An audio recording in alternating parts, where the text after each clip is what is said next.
चलिए अभी आपको जो है फिजिक्स में पास करवाया जाए।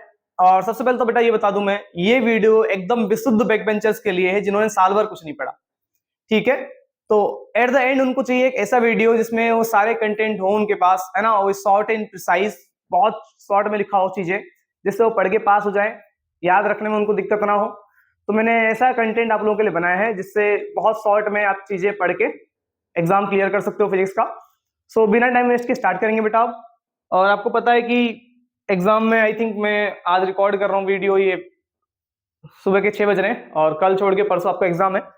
सो ध्यान रखें बेटा इसका कि आपके पास उतना टाइम नहीं है कि आप डिटेल में चीजें पढ़ पाओ, तो एकदम शॉर्ट में चीजें एक्सप्लेन किया जाएगा, है ना, उसको याद कर लेना आप लोग, ज्यादा बेटर रहेगा। सो स्टार्ट करेंगे। और सबसे पहले तो बेटा कुछ डेरिवेशंस में अगर बात करूं, कंपाउंड माइक्रोस्कोप, टेलीस्कोप, ये जो स्टार्टिंग है ना 4-5 डेरिवेशन से, इन्हें जरूर कर लेना। 1 2 3 4 5 6, ठीक। 99.99% चांस है कि इसमें से एक या दो डेरिवेशन फंसेगा बेटा इस साल। ठीक है, सो सबसे पहले अगर मैं बात करूं कंपाउंड माइक्रोस्कोप, है ना, वैसे ऑल दो डेरिवेशन बहुत बड़ा है, मैंने यहाँ से सब ब्रेकआउट कर दिया चीजों को। ठीक है, आप लोगों के लिए कि ज्यादा याद करने में दिक्कत ना हो। और अगर आपको डिटेल्ड वीडियो चाहिए इनका, है ना, तो मैं दूसरा वीडियो मैंने सिर्फ डेरिवेशंस का बना रखा है। ठीक है, उसमें ऑल दो 30 के आसपास डेरिवेशंस है, उसका जो लिंक है मैं इस वीडियो के डिस्क्रिप्शन में दे दूंगा। बाकी इतना करने की जरूरत नहीं है अगर आपने साल भर कुछ नहीं पढ़ा है। ठीक, तो इतना कर लो, इनफ है, आप पास हो जाओगे। सबसे पहले हम बात करेंगे बेटा कंपाउंड माइक्रोस्कोप के बारे में, है ना। कंपाउंड माइक्रोस्कोप में आपको करना क्या है, एग्जाम में नीट एंड क्लीन डायग्राम बनाना है। इस डायग्राम को जितने अच्छे से आप बना सको पेंसिल के साथ, ठीक है ना। डायग्राम्स के पूरे 2 नंबर होंगे, 1.5 से 2 नंबर होंगे, है ना। तो ध्यान रखना बेटा, ये ऑब्जेक्ट है, लाइट ऐसे निकल रहा है प्रिंसिपल एक्सिस के पैरेलल। ठीक है, ऑल्दो मैं उतना एक्सप्लेन करूंगा नहीं इस टाइम पे, आपको चीजें समझना है, आपको कंटेंट मिल जाएगा। ठीक है, और इसका ना मैं पीडीएफ भेज दूंगा आप लोगों को अपने टेलीग्राम चैनल पे, उसका लिंक भी ऑल्दो डिस्क्रिप्शन में मिल जाएगा आपको। सो ये ऑब्जेक्ट है बेटा, यहाँ से लाइटर निकलेगा प्रिंसिपल एक्सिस के पैरेलल, फोकस से पास होगा, दूसरा ऑप्टिकल सेंटर से पास होगा, और दोनों मीट करेंगे इस पॉइंट पे, और यहाँ पे बन जाएगा इमेज। किसका? इसका इमेज यहाँ बनेगा। अब ये जो इमेज होगा बेटा, वो इस वाले लेंस के लिए क्या होगा, वो इस वाले लेंस के लिए ऑब्जेक्ट का काम करेगा, और फाइनली यहां से इमेज बनेगा आपका। और ये इमेज कहां बनेगा बेटा, ये इमेज बनेगा least distance of distinct vision. अच्छा ये ध्यान दें कि दो इमेज बनते हैं ना, दो तरीके के रे डायग्राम है इसके। तो आजकल वैसे क्वेश्चंस क्या आ रहा है कि जहां इमेज इन्फिनिटी बन जाए, एक होता है जब least distance of distinct vision पे बनेगा, वो क्वेश्चन में मेंशन होगा, आप पढ़ोगे तो समझ में आ जाएगा। तो अगर वो कहता है आपसे least distance of distinct vision पे बने, तब तो आपको ये वाला डायग्राम बनाना है। और अगर वो कहता है आपसे इमेज कहां बने, इन्फिनिटी पे बने, सो इन्फिनिटी पे इमेज बनने के लिए आपको क्या करना है, इन्फिनिटी पे अगर इमेज है तो इन्फिनिटी वाला जो डायग्राम है वो आपके एनसीईआरटी में आपको मिल जाएगा, रे ऑप्टिक्स में। ठीक है, वहां देख लेना आप लोग। सो ये दो डायग्राम्स हैं। अब डेरिवेशन सिर्फ ये वाला है, ठीक है, मतलब ये सब मैग्निफिकेशन वगैरह सिर्फ इसी में लिखना है, इन्फिनिटी वाले में कोई डेरिवेशन नहीं है, तो चांसेस कम है, बट ऐसा नहीं कि नहीं आ सकता। तो अब कर रहे हो ना तो दोनों ही कर लेना, है ना, डेट वुड बी बेटर। तो ये इमेज बन गया बेटा। अब ये जो दो लेंस हैं, दोनों लेंस अलग अलग मैग्निफिकेशन प्रोड्यूस करेंगे। तो मैग्निफिकेशन का फॉर्मूला ध्यान रखना, यहाँ पे डिफाइन वगैरह भी करना था, मैंने सबको इरेज कर दिया ऑल्दो। अब मैग्निफिकेशन क्या होता है, मैग्निफिकेशन होता है बीटा बाय अल्फा। अब बीटा क्या होता है बेटा, बीटा याद ध्यान देना, ये इमेज है, ये जो इमेज एंगल बना रहा है ना, ये वाला एंगल, इसको हम क्या बोल रहे हैं, बीटा एंगल। और अल्फा क्या है बेटा, अल्फा इस ऑब्जेक्ट को थोड़ा सा आगे ले आओ, कहां पर, जहां इमेज बन रहा है लीस्ट डिस्टेंस पे, ऑब्जेक्ट को यहां ले आएंगे, तो देखो ऑब्जेक्ट यहाँ है ना, इसको ऐसे सरका के आगे कर दो। अब ये ऑब्जेक्ट जो एंगल बना रहा है इसको हम क्या बोलेंगे बेटा, ये वाला जो एंगल आपको दिख रहा है ये क्या है, अल्फा एंगल। ठीक है, तो magnification is equal to beta upon alpha, और एंगल्स बहुत छोटे होते हैं तो जनरली आप 10 बीटा अपॉन 10 अल्फा लिख सकते हो। ठीक है, तो मैंने बीटा को 10 बीटा लिख दिया, अल्फा को 10 अल्फा लिख दिया। अब इसके बाद आपको क्या करना है, ध्यान देना, फिर ये लिखना है आपको। ठीक, अब जो टोटल मैग्निफिकेशन होगा पूरे इस ऑब्जेक्ट का, वो इसका मैग्निफिकेशन मल्टीप्लाई बाय इसका मैग्निफिकेशन। ठीक है बेटा, याद रखें।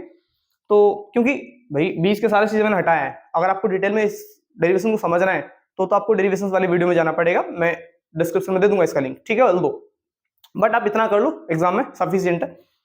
तो मैग्निफिकेशन की अगर मैं बात करूं तो मैग्निफिकेशन जो है ओवरऑल मैग्निफिकेशन क्या होगा, इसका मैग्निफिकेशन इंटू इसका मैग्निफिकेशन, तो magnification objective into magnification of eyepiece. देखो एम नॉट क्या है, एम नॉट है ऑब्जेक्टिव, ये वाला ऑब्जेक्ट जिसके सामने हो, है ना, ऑब्जेक्ट जिसके सामने हो।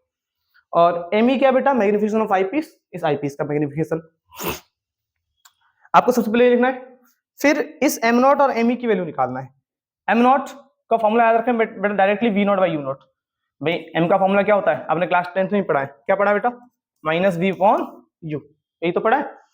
तो सिमिलरली यहाँ पे अगर मैं बात करूं बेटा मैग्निफिकेशन की, तो यहाँ पे जो मैग्निफिकेशन होगा वो कितना होगा, ऑब्जेक्टिव का V naught by U naught, याद रख लेना बेटा, और नीचे माइनस का है क्योंकि ऑब्जेक्ट डिस्टेंस नेगेटिव होता है, क्योंकि ऑब्जेक्ट होता है लेफ्ट साइड में। अब एम नॉट के बाद एम ई की बात करूंगा बेटा, एम ई का फॉर्मूला क्या है, 1 plus D by F E, ठीक है। एम ई क्या है बेटा, 1 plus D by F E, इसको आप हटा देना। जैसे मैंने ऐसे जो है सब चीजें इरेज कर रखा आप लोगों के लिए कि बहुत शॉर्ट में आप चीजें लिख पाओ, है ना। उतना करने की जरूरत नहीं है आपको, उतना अगर करना था तो इस वीडियो पे तो नहीं क्लिक करते तुम लोग। तो एम इज इक्वल टू कितना हो जाएगा, 1 plus D by F E हो जाएगा। तो आई पीस का मैग्निफिकेशन आ गया। तो एम नॉट और एम ई की वैल्यू को उठा के इसमें पुट कर देना है बेटा। देखो एम नॉट की जगह क्या लिखा मैंने, देखो एम नॉट की जगह लिखा V naught by minus U naught, दिख रहा है, V naught by minus U naught दिख रहा है। और एम ई की जगह क्या लिखना है बेटा, 1 plus D by F E, तो एम ई की जगह पर देखो 1 plus D by F E, बस इतना लिख के आप छोड़ देना एग्जाम में। नीचे वाला चाहो तो करो वरना छोड़ दो, कोई दिक्कत नहीं है, ठीक है, आपको एग्जाम में मार्क्स मिल जाएंगे, ठीक है। तो ये था बेटा आपका एस्ट्रोनॉमिकल सॉरी कंपाउंड माइक्रोस्कोप, ठीक है।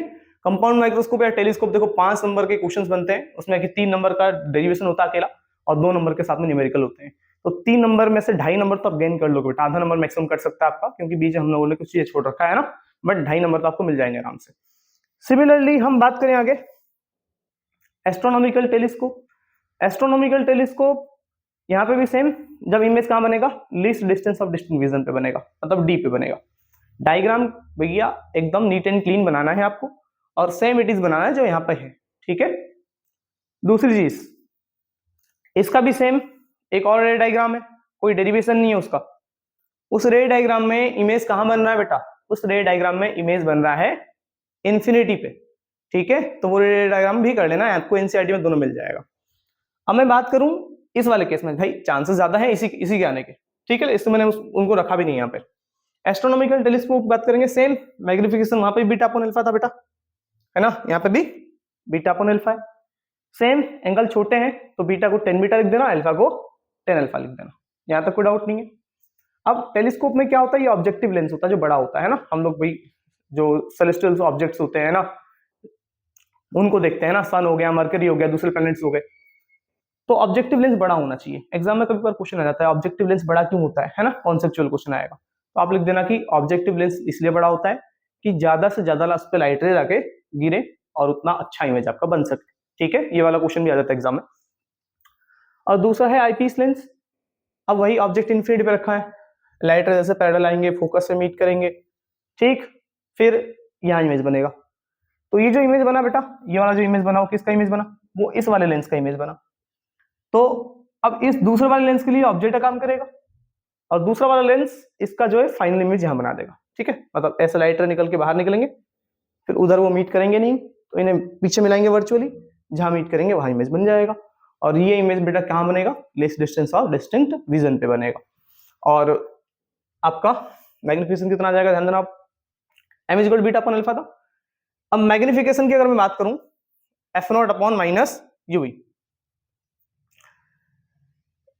आ गया, जो टोटल मैग्निफिकेशन आएगा इसका, ठीक है, इस पूरे फाइनल इमेज का जो टोटल मैग्निफिकेशन आएगा वो कितना आएगा, एफ नॉट। एफ नॉट क्या बेटा, ऑब्जेक्टिव का फोकल लेंथ, ठीक है, इस ऑब्जेक्टिव का फोकल लेंथ यहाँ पे दिख रहा है आपको एफ नॉट। अपने डायग्राम में मेंशन कर देना चाहिए, टीचर्स एग्जामिनर जो होगा सिर्फ और सिर्फ एग्जाम वो डायग्राम को नीट एंड क्लीन होना चाहिए बेटा, डायग्राम में कोई गलती नहीं होनी चाहिए, वहां चेक करेगा, देन ऑल दो आपको यहाँ पे नंबर मिल जाएगा। M is equal to F naught by minus U V, ध्यान रखना बेटा, यहाँ पे एफ नॉट है, यहाँ यूई है, ठीक है। फिर आईपीस लेंस के लिए, आईपीस लेंस के लिए आपको लिखना है this the 1 upon U V is equal to 1 upon F E plus 1 upon D. अभी कहां से आया है अगर आपको डिटेल में समझना है, मैंने बार बार बोल रखा है, मैं अगेन बोल देता हूं बेटा, डिस्क्रिप्शन में लिंक मिल जाएगा डेरिवेशंस के क्या बोलते हैं डेरिवेशंस के वीडियोस का, वहां जाकर देख लेना। 1/u is equal to 1/d plus 1/fe। ठीक है, अब देखो मुझे प्रॉपर एक्सप्लेन करने के लिए इसमें बहुत सी चीजें ऐड करना पड़ता, फिर ट्रायंगल आता, सिमिलर दिखाते, तो तुम लोग वैसे समझ नहीं पाते, हट जाते हैं यहाँ से। ठीक है, तो मैंने एकदम शॉर्ट एंड प्रिसाइज चीजें लिख रखा है एग्जाम के लिए, बस फटाफट पढ़ो और आगे बढ़ो। तो मैंने ये बताया बेटा m इज इक्वल टू कितना बेटा, minus F naught upon minus V, ये याद कर लेना है। फिर 1/u का फॉर्मूला क्या है, 1/u मतलब डिराइव करने पे जो आएगा 1/d प्लस 1/fe। अब इसकी वैल्यू उठा के यहाँ पुट कर दो, इसकी वैल्यू उठा के यहाँ पुट कर दो। देखो m इज इक्वल टू क्या है बेटा, F naught upon minus V है ना, इसको सेम इट इज यहाँ लिखा है। अब 1/u की जगह पे लिखूंगा 1/d प्लस 1/fe। देखो 1/d प्लस 1/fe लिख दिया, तो u निकल गया, ये नीचे ऊपर ना 1/u की जगह पर ये लिख दिया, तो क्या बच गया बेटा, माइनस ऊपर ले लो F naught minus F naught, तो माइनस एफ नॉट हो गया, और 1/u की जगह पर क्या लिख दिया बेटा, ये लिख दिया, उठा के यहाँ रखना है। और यहाँ से आप क्या करो, एफ ई कॉमन निकालो, नीचे है ना, एफ ई को बाहर निकालो नीचे से, तो इसमें है नहीं तो एफ ई ऊपर आ जाएगा, और यहाँ पर एफ ई निकल गया तो 1 बचेगा। तो ये आपका आया टोटल मैग्निफिकेशन। होप क्लियर हुआ होगा। ठीक है, आगे बढ़ेंगे बेटा। अब आपको देखो जनरली मैंने वीडियोस बनाया ही बैक बेंचर्स के लिए, ठीक, जिनको समझने में बहुत ज्यादा दिक्कत हो, बस आप याद कर लो, है ना, डेट वुड बी बेटर आप लोगों के लिए इस टाइम पे। नेक्स्ट हम बात करेंगे law of reflection by Huygens principle. अब इस डेरिवेशन को मुझे रखना चाहिए था पहले पे, क्योंकि ये और इसके अगला वाला डेरिवेशन ये 3 नंबर में आना ही आना है इस साल। ठीक है, 3 मार्क्स का है पूरा। अब देखो आपको चाहिए 23 या 24, ऑल्दो मैं चाहूंगा कि 30 तक पहुंच जाओ आप, ज्यादा बेटर रहेगा, बट इतने मार्क्स तो आप यहाँ से स्कोर कर लोगे। ठीक है, बस ध्यान रखना जो तुझे बता रहा हूँ, law of reflection by using Huygens principle. अब इसके साथ कोई छेड़खानी मत करना बेटा, इसको आपको 3 नंबर पूरे गेन करना, तो सेम इट इज आपको चीजें लिखना है जो मैंने लिखवा रखा है, ऑल्दो बहुत शॉर्ट में लिखवा रखा है बेटा, है ना, 3 नंबर का, अब इससे कम लिखोगे तो दिक्कत हो जाएगी। सो देखो डायग्राम सबसे पहले समझना कुछ चीजें, ये मिरर है, ठीक है, अब मिरर में लाइट रे आके गिरा है, देखो ये दूसरा वाला मत बनाना, ये दो रे बना देना बस। कौन सा, ये 2 रे आएंगे, पहला रे टकरा के उधर चला गया, दूसरा रे टकरा के इधर चला गया। ठीक है, अब यहाँ नॉर्मल बन गया, जहां पे लाइट रे टकराता है आपको पता है वहां नॉर्मल बनता है, एक लाइन ऐसे खींच देना। ठीक, अब ये आपका क्या हुआ बेटा, ध्यान रखना, ये आपका हो गया, ये आपका हो गया एंगल ऑफ इंसिडेंस, तो ये एंगल ऑफ इंसिडेंस, तो इसलिए आप एंगल ऑफ इंसिडेंस मान लेना। अच्छा देखो एक चीज और, ये वेव फ्रंट होता है, देखो ए बी है ना, ये जहां पे लाइट टकराएगा वहां से परपेंडिकुलर लाइन इस पे डाल देना, ये वेव फ्रंट हो गया ए बी, और उसको लिखना है कि ये प्राइमरी वेव फ्रंट है, लिखा हुआ ना बेटा, प्राइमरी वेव फ्रंट। अब चाहो आप लोग को और बहुत शॉर्ट में और लिखना हो तो आप चाहो तो A B primary wave front is इतना लगा के छोड़ देना, फिर उसके बाद ये नीचे की लाइन मत लिखना बेटा, ये अब फिर ये लिख देना, ए डैश बी डैश क्या है, सेकेंडरी वेव फ्रंट, इतना लिख देना, फिर टी लिख देना। अब चाहो तो ये यहाँ से यहाँ तक चीजें हटा सकते हो अगर याद करने में विशेष तरीके से आपको दिक्कत हो। सो ये प्राइमरी वेव फ्रंट हो गया, अब यहाँ पे लाइट रे टकरा के रिफ्लेक्ट हो गया। अब ध्यान रखना बेटा, ये एंगल ऑफ इंसिडेंस ऐसे लिख देना, फिर ये भी एंगल ऑफ इंसिडेंस है ना, ध्यान रखना, ये वाला एंगल और ये वाला एंगल, डायग्राम्स में कोई छेड़खानी नहीं बेटा, नंबर वहीं से मिलने हैं आपको, ये एंगल ऑफ इंसिडेंस, ये एंगल ऑफ इंसिडेंस। अब ये बीच का कुछ मत बनाना बेटा, ये परपेंडिकुलर, ये डॉटेड लाइन, ये डॉटेड लाइन कुछ नहीं बनाना है आपको, क्या बताया मैंने, सिर्फ ये 2 लाइन, ठीक है, फिर इसको आगे बढ़ा दो, फिर ये एक नॉर्मल इसे ही बनाना है आपको, और ये नॉर्मल बनाना है। ठीक है, बस इतना काम कर लेना है आपको, और ये प्राइमरी वेव फ्रंट और ये सेकेंडरी वेव फ्रंट लिखा हुआ है वहां पे, ए डैश बी डैश। अब बेटा क्या करना आपको, ध्यान देना आगे, यहां तक समझ में आ गया चीजें। अब ये एंगल ऑफ इंसिडेंस हो गया और ये आपका एंगल ऑफ रिफ्लेक्शन हो गया। ठीक है, और हमें ये दिखाना है angle of incidence is equal to angle of reflection. अब इसके बाद मैं करूंगा क्या बेटा, टी हमने मान लिया टाइम, टाइम क्या लगेगा इस रेडिएटर को यहां से यहां तक आने में। ठीक है, वही मैंने लिखा है, time taken by secondary wavelets to reach from A dash to B, A dash to B, sorry यहां से यहां तक, ए डैश से बी, तो ए डैश से बी तक लाइट रे को पहुंचने में कितना टाइम लगेगा, उतना ही टाइम बी से ए डैश तक पहुंचने में लगेगा आपको।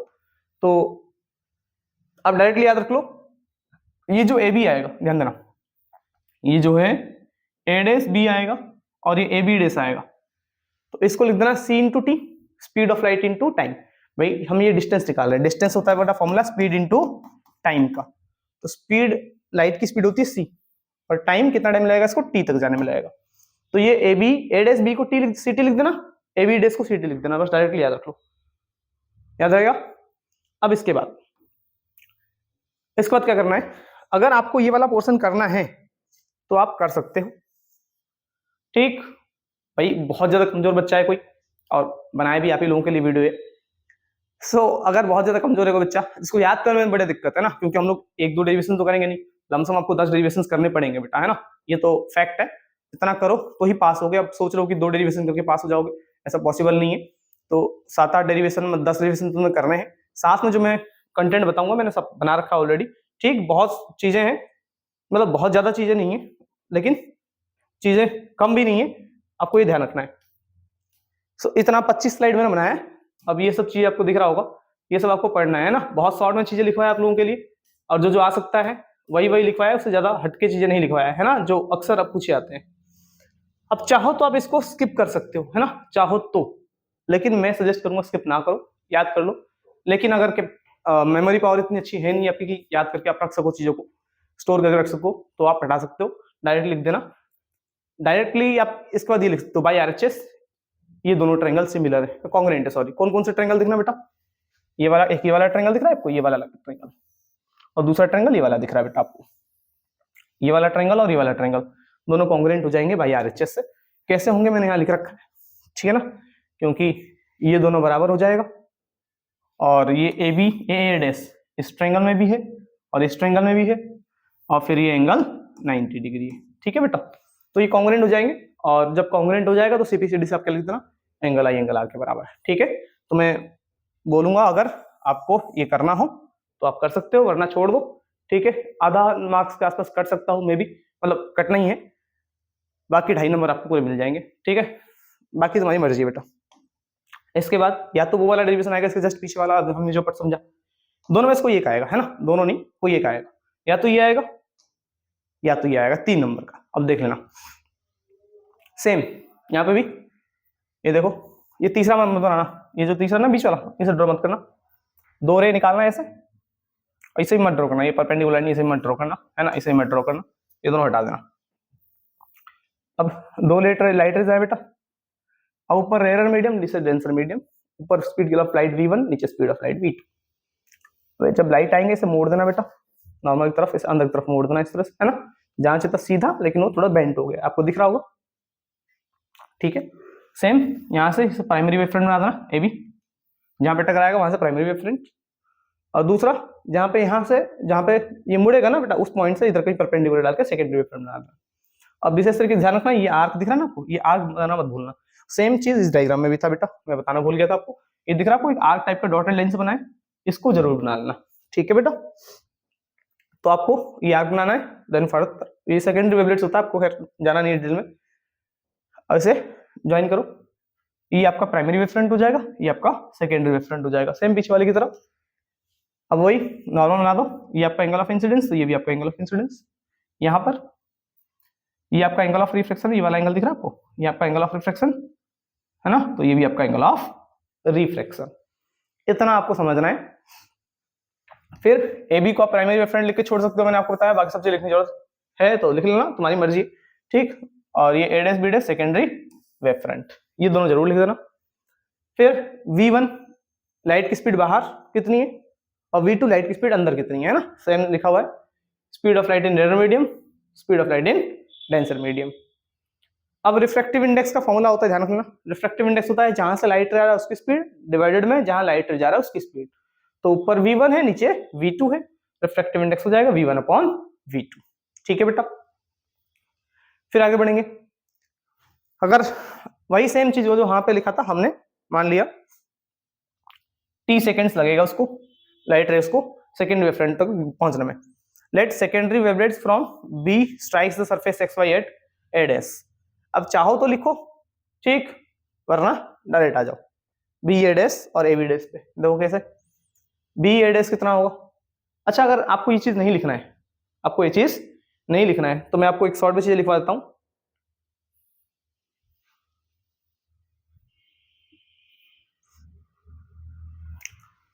यहां पे ना आप इस चीज को ऐसे लिख लो, यहां से यहां तक लिख देना t, और यहां से यहां तक लिख देना t, ठीक है। इतना लिख लेना अगर आपको ये चीज नहीं लिखना है तो, है ना। तो टीचर्स वहां देखिएगा डायग्राम में ही आपको, देखो टीचर्स जनरल डायग्राम अच्छे से देखता है, वहां पर देख रखा है, यहाँ नहीं लिखेगा तो चलेगा। तो अब देखो बी ए डेस क्या करना है, देखो बी ए डेस वही सेम डिस्टेंस निकालना है। डिस्टेंस का फॉर्मूला क्या होता है, स्पीड इनटू टाइम, बाहर स्पीड v1 है, टाइम t है, तो v1 इनटू t, ठीक है। ए बी डेस देखो ये रहा, distance is equal to formula क्या बेटा, again speed into time, speed हमारा क्या बेटा, अंदर आके स्पीड v2 हो जाएगा और टाइम t लग रहा है v2 इनटू t, ठीक है। अब sine i is equal to, sine i जानना क्या होगा, एंगल ऑफ इंसिडेंस, ठीक है। आप ना डायरेक्टली ये कर सकते हो, आपको भी मैं बता दूं, इतना जरूरत नहीं है। अगर आपको बचना हो तो आप ऐसे बच सकते हो, इसे हटा दो सब, ऐसा कुछ करने की जरूरत नहीं है तुमको, है ना। एग्जाम में याद रखने का आसान तरीका। अब इस लाइन को जरूर लिखना।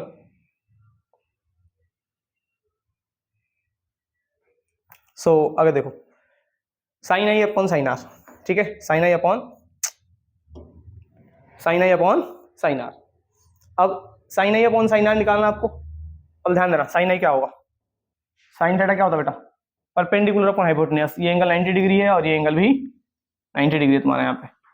परपेंडिकुलर एंगल के सामने वाला साइड होता है A dash B dash upon hypotenuse, ये हो जाएगा ए डैश। और इस वाले ट्रायंगल में भी परपेंडिकुलर ही रहा, तो एंगल के सामने वाला साइड परपेंडिकुलर हो जाएगा ना, 90 डिग्री है तो ए बी डैश, हाइपोटेन्यूस क्या बेटा, ए डैश, ठीक है। तो इस चीज को ध्यान रख लेना आप लोग। फिर ए डैश से ए डैश कट जाएगा, A dash B upon A B dash बचेगा। अब ए डैश बी हमने ऑलरेडी निकाल लिया है, क्या है बेटा यहाँ पे, ए डैश बी v1t और ए बी डैश v2t रखना है बेटा, t से t कट जाएगा, v1 upon v2 refractive index हो जाएगा, ठीक है। बस खत्म हुआ आपका ये वाला डेरिवेशन। ध्यान रखना बेटा 3 नंबर आपके हाथ में ये आने के चांसेस 99.99%, बाकी तुम्हारी मर्जी। आगे बढ़े, हाफ वेव रेक्टिफायर, ठीक है, सेमीकंडक्टर लास्ट चैप्टर 7 से 8 नंबर का कैरी करता बेटा। और मैंने 7-8 नंबर के जहां जहां से पूछ सकता है, क्योंकि वो 7-8 नंबर आना ही आना है, कोई न्यूमेरिकल नहीं है, कॉन्सेप्चुअल है, तो 7-8 नंबर आराम से स्कोर कर लो। 23 ये बेटा आ जाएंगे, थोड़ा सा अगर ध्यान दोगे, ठीक है। 7-8 में से 3 तो मैंने यही लिख दिए, और 3-4 नंबर के जो है एकदम एंड में लिखे हैं आप लोगों के लिए। हाफ वेव रेक्टिफायर, ठीक है। अब हाफ देखो, रेक्टिफायर एक ऐसा डिवाइस होता है जो ऑल्टरनेटिंग करंट को डायरेक्ट करंट में कन्वर्ट करता है ना। जैसे आपका इन्वर्टर है, इन्वर्टर में क्या होता है, जनरली आप लाइट दे रहे हो, ऑल्टरनेटिंग करंट एसी करंट आता है, उसे स्टोर कर लेगा बैटरी के अंदर डीसी करंट में, है ना। ऑल इतना पढ़ाने का टाइम नहीं तुम लोगों को, बस एग्जाम टाइम में जल्दी जल्दी पढ़ के निकलो। अब हाफ वेव रेक्टिफायर की बात करें बेटा, हाफ वेव रेक्टिफायर का प्रिंसिपल क्या है, प्रिंसिपल ध्यान रखना, junction diode offers low resistance path in forward bias and high resistance path in reverse bias. Forward bias में, अब मैंने फॉरवर्ड वाइस क्या है, रिवर्स वाइस क्या है, वो पूछ लेता है, तो वो लास्ट में रख रखा है मैंने, ठीक है। तो फॉरवर्ड वाइस में वो high resistance sorry low resistance offer करता है। फॉरवर्ड वाइस में आप समझो करंट पास होता है, और रिवर्स में करंट पास नहीं होता है ना।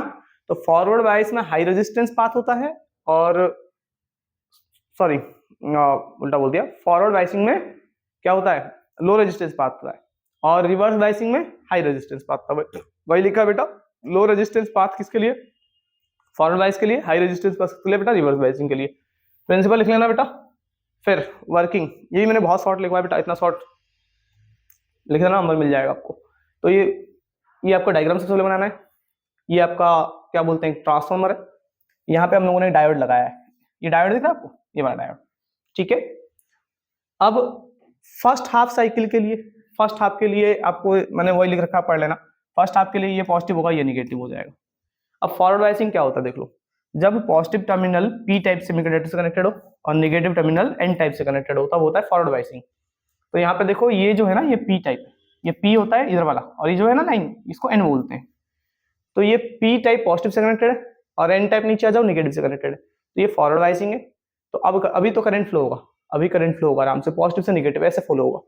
लेकिन सेकंड हाफ एसी के लिए, यही लिख रखा है सेकंड हाफ, है ना, पढ़ लेना, सेकंड हाफ एसी के लिए। अब उल्टा क्या, सेकंड हाफ एसी के लिए ऊपर वाला आप नेगेटिव, नीचे वाला आप पॉजिटिव। अब जब नेगेटिव पॉजिटिव से कनेक्टेड हो, नेगेटिव पॉजिटिव से कनेक्टेड हो जाए और पॉजिटिव नेगेटिव से कनेक्टेड हो जाए, उस केस में रिवर्स बायसिंग, तब करंट फ्लो नहीं होगा। तो अब करंट फ्लो नहीं होगा, बस इतना लिखना है ना। ये जो लिखा हुआ है बस वही लिखा हुआ है।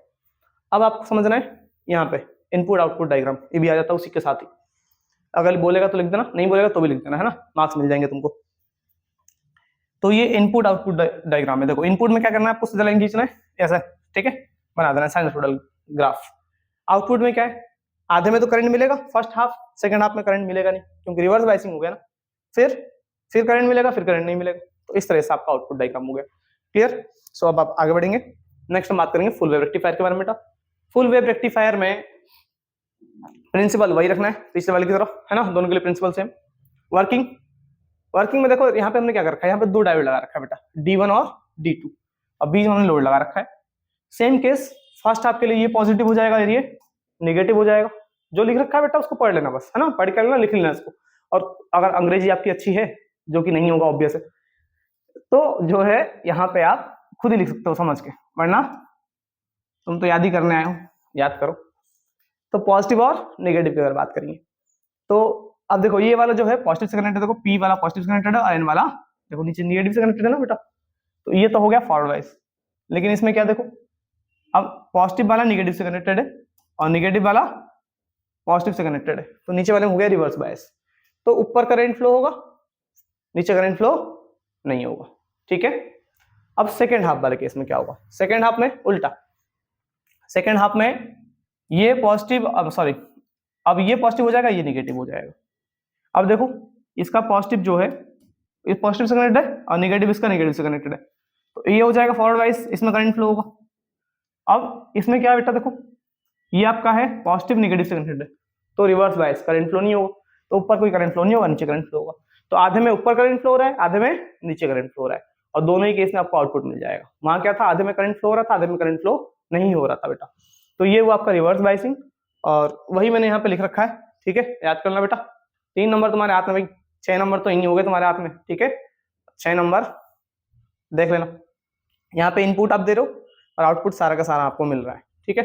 तो ये था आपका reverse biasing, sorry full wave rectifier. फिर गॉस थ्योरम का एक ये एप्लीकेशन है।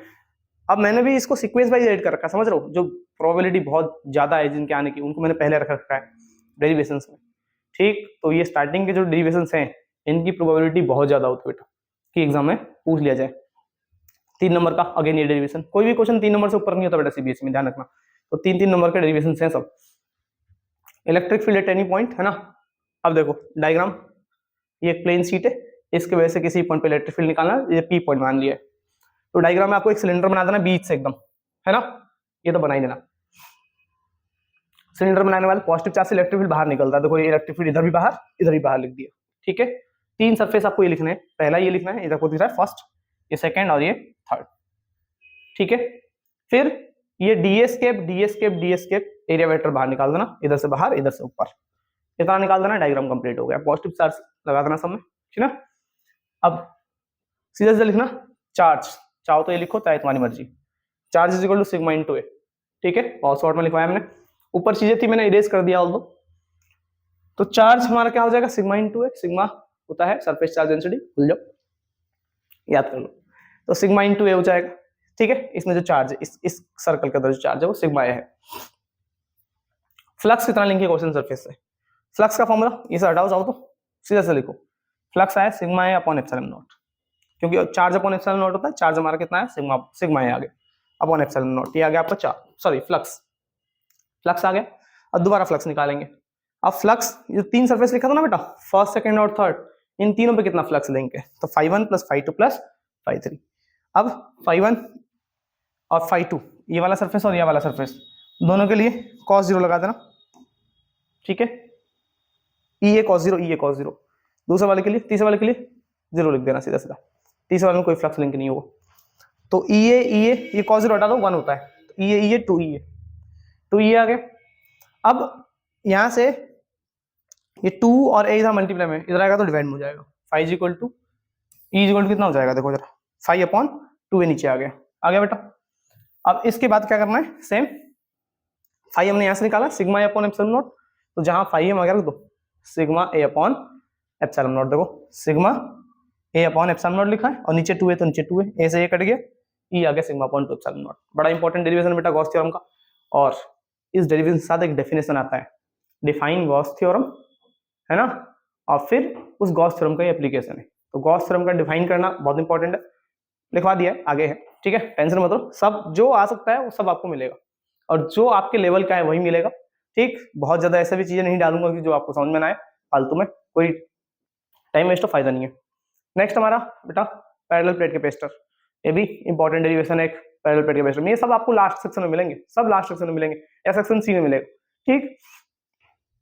पैरेलल प्लेट कैपेसिटर में चाहो तो लिख देना, ए होता है इन प्लेट्स का एरिया, ठीक है, क्यू होता है चार्ज कितने हैं प्लेट्स पे, डी होता है हमारा प्लेट्स के बीच का डिस्टेंस। एक तरफ पॉजिटिव लगाना है, एक तरफ नेगेटिव, इसको पॉजिटिव से कनेक्ट कर देना बेटा, इसको अर्थिंग से कर देना, ठीक है भाई। अब electric field between the plates, electric field अभी हमने निकाला था ये वाला सिग्मा अपॉन 2 एप्सिलॉन नॉट, बस यहां से 2 हटा देना, सिग्मा अपॉन एप्सिलॉन नॉट आ जाएगा, electric field sigma upon epsilon not. अब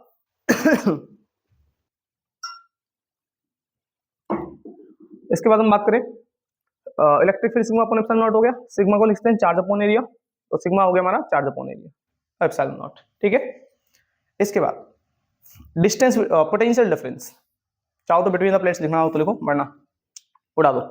पोटेंशियल डिफरेंस कितना हो जाएगा प्लेट्स के बीच का, पोटेंशियल डिफरेंस हो जाता है वोल्टेज इनटू डिस्टेंस, ये डिस्टेंस डी है तो वोल्टेज वी, या sorry electric field into distance, potential difference equal voltage तो आप निकाल रहे हो, इलेक्ट्रिक फील्ड हमारा इनटू डिस्टेंस, इलेक्ट्रिक फील्ड कितना है बेटा, इलेक्ट्रिक फील्ड आया Q A upon epsilon not into distance D रख दिया, ठीक है।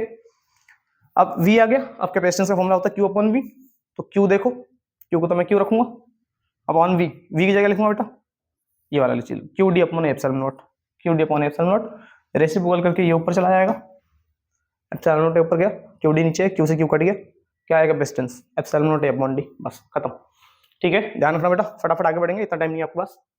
नेक्स्ट ड्रिफ्ट वेलोसिटी, अब ये समझ लो बेटा यहाँ से न्यूमेरिकल्स के चांसेस ज्यादा होते हैं, अब डेरिवेशन कर लेना ऑल्दो, है ना, आ जाता है, बट चाहो तो स्किप कर सकते हो वीडियो में, अगर आप अभी देख रहे हो आज के दिन, है ना, लाइक आज 19 तारीख है ना, तब तो देख ही लेना। अगर 20 को देख रहे हो, 20 का शाम को देख रहे हो, या 21 का सुबह ही देख रहे हो, तो अब मार देना स्किप बेटा, ठीक है। ड्रिफ्ट वेलोसिटी की बात करेंगे, ये ड्रिफ्ट वेलोसिटी का डायग्राम, इलेक्ट्रॉन है, बना देना कंडक्टर में, इलेक्ट्रॉन ड्रिफ्ट करते हुए आएगा, ठीक है, ये इलेक्ट्रिक फील्ड है। अब फोर्स ऑन ईच इलेक्ट्रॉन, एक इलेक्ट्रॉन पे कितना फोर्स लगेगा, फोर्स का फॉर्मूला होता है क्यू इंटू ई, तो चार्ज माइनस ई इंटू ई, ठीक है। फिर acceleration of each electron, acceleration कितना होगा, acceleration of force upon mass, force हमारा आ चुका है माइनस ई अपॉन में मास एम, ठीक है। फिर मैंने बीच का चीज हटा दिया आप लोगों के लिए, direct v1 is equal to u1 plus a tau 1 लिख देना, v2 is equal to u2 plus a tau 2 लिख देना, डॉट डॉट करके vn is equal to un plus a tau n direct लिखो। फिर ड्रिफ्ट वेलोसिटी का formula, ये जितना भी आया ना v1 v2 v3 v4 vn तक सबको जोड़ के n से डिवाइड करो। अब v1 की जगह लिखते हैं बेटा u1 plus a tau 1, v2 की जगह u2 प्लस a tau 2 वही लिख, और लास्ट में vn की जगह पर un plus a tau n। अब u वाले को पास पास लिख दो, u1 u2 u3 इन सबको पास पास लिख दिया और नीचे n लिख दिया। फिर a tau 1 a tau 2 a tau 3 दिख रहा है, सब में से a कॉमन निकाल लो, क्या बचेगा tau 1 plus tau 2 plus tau 3 plus tau n upon में n हो गया।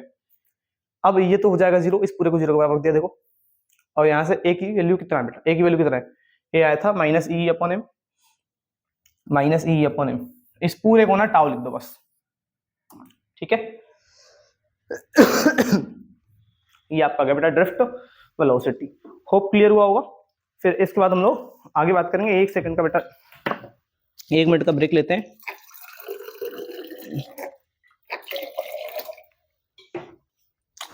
ऐसे ही गला खराब है और फीवर भी है मेरे को इस टाइम। अब कुछ बच्चों की डिमांड थी सर हमारे लिए वीडियो बना दो यहाँ पे कोचिंग में ही, तो उन्हीं के लिए मेनली ये वीडियो है। अगर आप लोग यूट्यूब में देख लोगे, बाकी बच्चे भी हेल्प हो जाए तो ज्यादा बेटर रहेगा आप लोगों के लिए।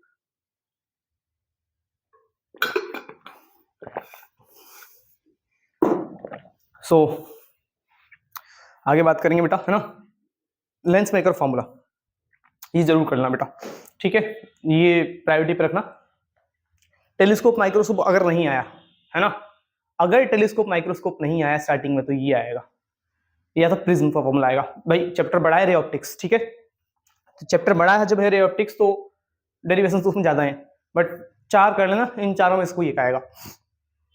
तो लेंस मेकर अब मैं रखूंगा दूसरे नंबर पे लेंस, है ना, अगर वो दोनों नहीं आया तो ये आएगा, ठीक। रिफ्रैक्शन रेट, अब देखो सिंपल से याद रखो कॉन्सेप्ट, मतलब अब याद ही करोगे इस टाइम ऑल दो, और कोई आपके पास ऑप्शन है नहीं। ये 2 सरफेस है, पहला सरफेस ये है, दूसरा सरफेस ये है।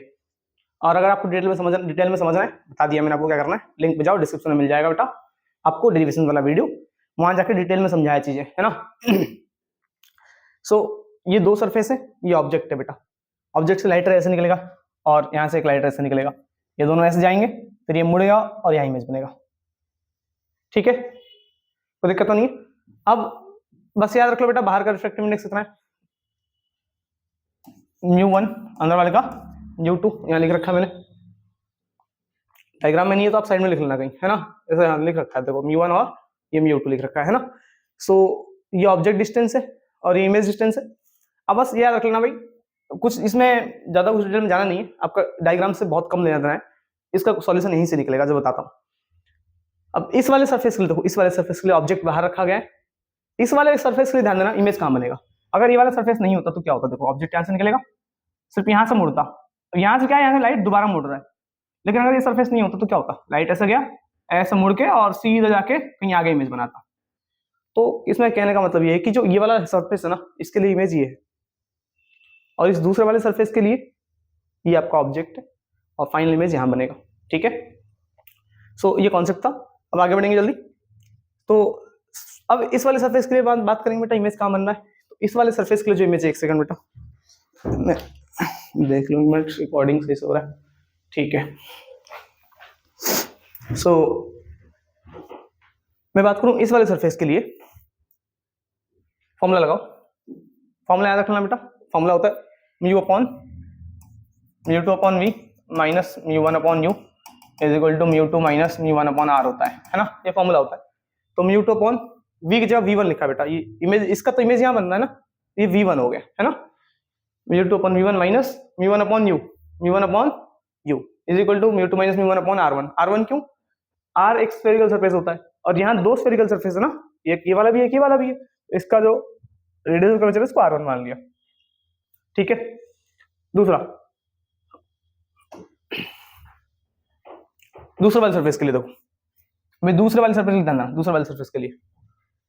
अब दूसरे वाले सरफेस के लिए ना बस ध्यान रखना कि ऑब्जेक्ट ऑफ डेंसर मीडियम में, मतलब μ1 μ2 आपस में उल्टा कर दो, इंटरचेंज कर दो, है ना, बाकी सब कुछ सेम रहेगा। तो μ1 को उधर ले आओ, μ2 को उधर ले जाओ, तो μ1 इधर आ गया अपॉन v मतलब फाइनल इमेज।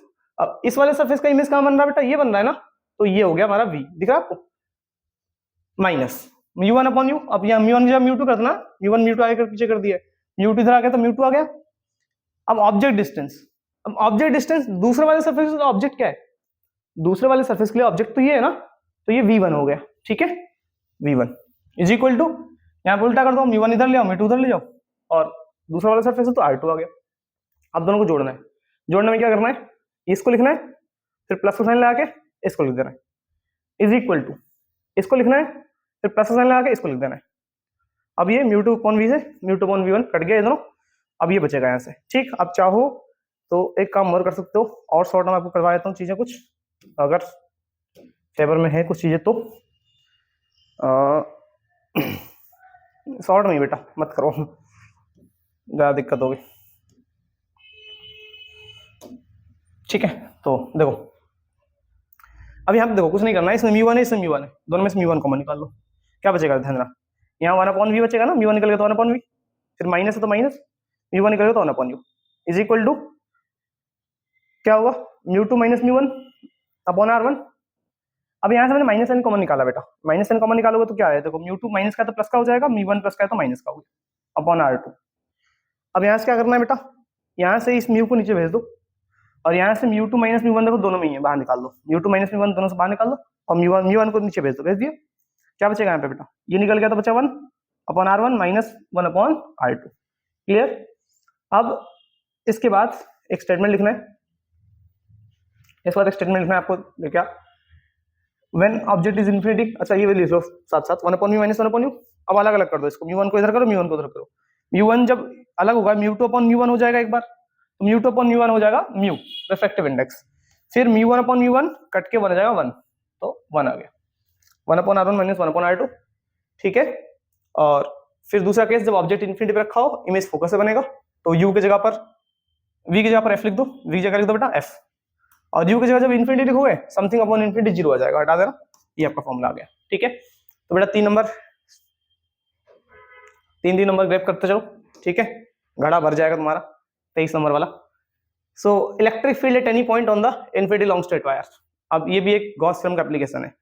अब इसमें ये दोनों में से कोई एक आएगा, ठीक है। अब जो आते हैं मैं बात कर रहा हूँ, एक ये वाला था, या तो ये आएगा या तो वो आएगा जो अब करने वाले, ठीक है। अब इसके बाद शायद से 1 2 3 डेरिवेशन बच गया और फिर तुम्हारा डेरिवेशन हो जाएगा खत्म, ठीक है। अब ये एक इन्फिनिटी लॉन्ग स्ट्रेट वायर है, अब ये पॉजिटिवली चार्ज है, सेम एक सिलेंडर बना देना, ठीक, चार्ज सेंटर पे इसको पॉजिटिव कर देना, इलेक्ट्रिक फील्ड बाहर निकाल देना दोनों तरफ से, देखो ई बाहर और डी एस्केप बाहर, ऊपर डी एस्केप नीचे डी एस्केप, सेम वहां पे फर्स्ट 3 सरफेस थे, यहाँ पे 3 सरफेस है बेटा, पहला दूसरा और साइड का तीसरा, ठीक है। अब charge enclosed by Gaussian surface, अब चार्ज इनक्लोज्ड लिख के आप लिख दो सीधा Q is equal to lambda into L, फिर फ्लक्स कितना लिंक है बेटा, फ्लक्स का इज हटाओ, फ्लक्स लिखो सीधा क्या, lambda L upon epsilon not, ठीक है। ऑल्सो वही सेम फ्लक्स क्या होगा, तीनों में जोड़ दो, पहले वाले की वजह से, दूसरे वाले की वजह से और तीसरे वाले की वजह से। अब यहाँ पे ध्यान देना, फ्लक्स में पहले वाला और दूसरे वाले सरफेस के लिए ध्यान देना, एंगल 90 रख देना, पहले वाले सरफेस और दूसरे वाले सरफेस के लिए एंगल 90 डिग्री हो जाएगा, तो इंटीग्रेशन ई डी एस कॉस 90 पहले वाले के लिए, ई डी एस कॉस 90 दूसरे वाले के लिए, तीसरे वाले के लिए एंगल 0 रख देना, ठीक है। तीसरा वाला साइड वाला है, ध्यान रखना बेटा इस चीज का। अब कॉस 90 0 होता है बेटा, तो ये भी 0 हो जाएगा और ये भी 0 हो जाएगा, हटा देंगे, क्या बचेगा, इंटीग्रेशन ई डी एस, कॉस 0 1 होता है, हटा दो, ई डी एस बचेगा। अब ई डी एस मतलब सरफेस एरिया एस हो गया। अब phi is equal to E into S, surface area क्या है बेटा, इसका जो कर्व सरफेस एरिया ना सिलेंडर का वो होता है 2 पाई RL, तो याद रख लो 2 पाई RL, ठीक है। अब इसको सेकंड इक्वेशन मान लो, और ये हमारा फर्स्ट था, तो फ्लक्स इसके बराबर, फ्लक्स इसके बराबर, तो ये दोनों आपस में बराबर, तो इन दोनों को बराबर रख दो, lambda L upon epsilon naught is equal to E into 2 pi RL रख दिया, L से L कट गया, 2 पाई R इधर मल्टीप्लाई में डिवाइड में हो गया, आ गया आपका डेरिवेशन, ठीक है। तो दोनों में से कोई क्या आएगा, ध्यान रखना। नेक्स्ट प्रिज्म फॉर्मूला, अब प्रिज्म फॉर्मूला में ये सेक्शन सी का क्वेश्चन बन सकता है ना, साथ में न्यूमेरिकल्स भी आता है इसके 5 नंबर में, और सेक्शन डी में सॉरी 5 नंबर न्यूमेरिकल्स के साथ आता ही है ना, 3 नंबर का ये होता है या 2 नंबर का ये होता है, 3 नंबर का न्यूमेरिकल होता है। अब आपको नीट एंड क्लीन डायग्राम बनाना है, बहुत शॉर्ट में लिखा है बेटा, ये भी डायग्राम में भाई कोई छेड़खानी नहीं करना है डायग्राम के साथ। ये आपका क्या है, ट्रायंगल है ना, ट्रायंगुलर प्रिज्म है। अब ये लाइट जाएगा, ये लाइट जाके इसे मुड़ेगा, मुड़ के बाहर निकल जाएगा, ठीक है। अब ये डॉटेड लाइन से एक नॉर्मल बनाओगे बेटा, इधर इधर डॉटेड से एक नॉर्मल बनाओगे। अब डॉटेड लाइन से इसको आगे बढ़ाना, इसको ऐसे कर देना, पीछे बढ़ा देना डॉटेड लाइन से, है ना। अब इस एंगल को डेल, डेल मतलब अपने रास्ते से कितना मुड़ा, कितना मुड़ गया, वो होता है एंगल ऑफ डेविएशन। ये एंगल ऑफ इंसिडेंस, ये एंगल ऑफ इमरजेंस, ये R1 और R2 इतना लिखना है आपका। फिर सबसे आना है डेल इज इक्वल टू, ये हमने निकाला है ट्रायंगल और फॉर का यूज करके, अब डायरेक्ट लिख देना, क्योंकि आपके लेवल के हिसाब से चीजें बता रहा हूँ, ध्यान रखना। डेल इज इक्वल टू क्या है, del is equal to i plus e, ध्यान रखना, ये वाला प्लस ये वाला, बाहर वाला एंगल जोड़ दो, फिर माइनस लगा के अंदर वाला एंगल जोड़ दो, याद रखना तरीका, ध्यान रख लो। बाहर वाले एंगल जोड़ने हैं, फिर माइनस लगा के ब्रैकेट में अंदर वाला एंगल जोड़ना है, R1 R2, ठीक है। ये डेल आ गया आपका, खत्म। अब एंगल ऑफ प्रिज्म क्या होता है, ये वाला एंगल क्या होता है, एंगल ऑफ प्रिज्म होता है ये वाला एंगल, ठीक है। तो जो ये वाला एंगल होता है ना बेटा, ये वाला एंगल वो होता है R1 plus R2, direct let करो बेटा, एंगल ऑफ प्रिज्म हो गया R1 प्लस R2, आगे बढ़ेंगे। अब डेल इज इक्वल टू, ध्यान रखना, आई प्लस ई तो था ही, माइनस R1 प्लस R2 जगह लिख दिया मैंने, ये लिख दिया, ठीक है। बीच का हिस्सा गायब कर दिया भाई, डेरिवेशन थोड़ा बड़ा था ये, अब तुम लोग ये याद रख लो डायरेक्टली, और ये मिनिमम डेविएशन के लिए आता है, तो A is equal to R1 plus R2 हो गया। अगर मिनिमम डेविएशन आया, जो कि चांसेस बहुत ज्यादा है, तो आपको पूरे नंबर मिलेंगे, क्योंकि तब यहाँ की चीजें नहीं चेक करा जाएगा, इधर की चीजें चेक करा जाएगा, ठीक है ना। तो आई प्लस ई माइनस है, हो गया, आर इज इक्वल टू, लिखना सबको सारा ही है कुछ, अरे आ जा भैया, हो गया। अब इसके बाद for minimum deviation, minimum division के लिए क्या बेटा, मिनिमम डिवीजन के लिए ध्यान रखना आई ई के बराबर हो जाता है, ये दोनों एंगल बराबर हो जाएंगे और ये दोनों ही बराबर हो जाएंगे, R1 R2 ही बराबर हो जाएगा। तो उस केस में क्या होगा, अब देखो जरा R1 R2 को ना दोनों को मैंने R मान लिया, तो इससे क्या होगा, देखो ये देखो R प्लस R कितना हो जाएगा 2R is equal to A, two इधर डिवाइड में ले आओ बेटा, 2 इधर डिवाइड में आएगा तो a upon 2 is equal to R, a upon 2 is equal to R, ठीक है।